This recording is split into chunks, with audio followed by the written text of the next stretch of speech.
In August, Governor Greg Abbott signed 2 anti-squatter bills into law. Now, the governor said the state faces a squatting crisis with property owners struggling to evict delinquent tenants or remove people who were never supposed to be on the property in the first place.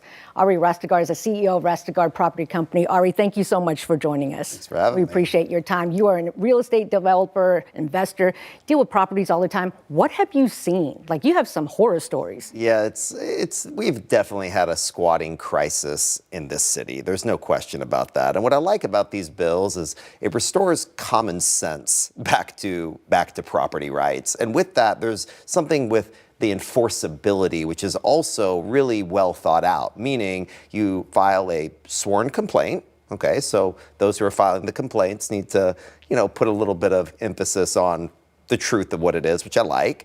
And then that gives law enforcement the ability to act. And then there's 21 days. So justice can be served within, days, not months.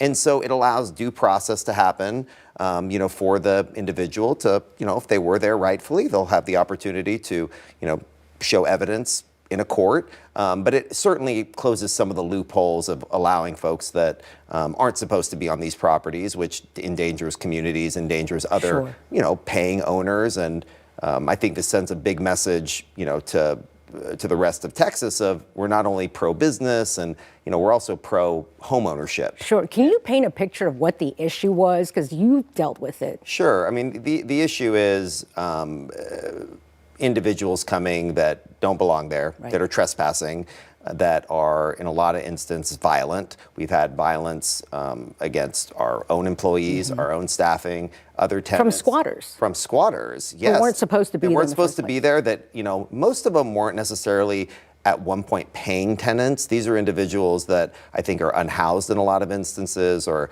maybe suffer look, I'm not a psychiatrist of any sort, but seeing the behavior that a lot of these individuals is not rational. It's certainly not legal, definitely violent, definitely criminal behavior. And then you call the police and they don't come, and you call them again and they don't come. You call them, and we manage hundreds of doors, properties, and industrial facilities, master plan communities. So no instant relief prior to these 2 laws.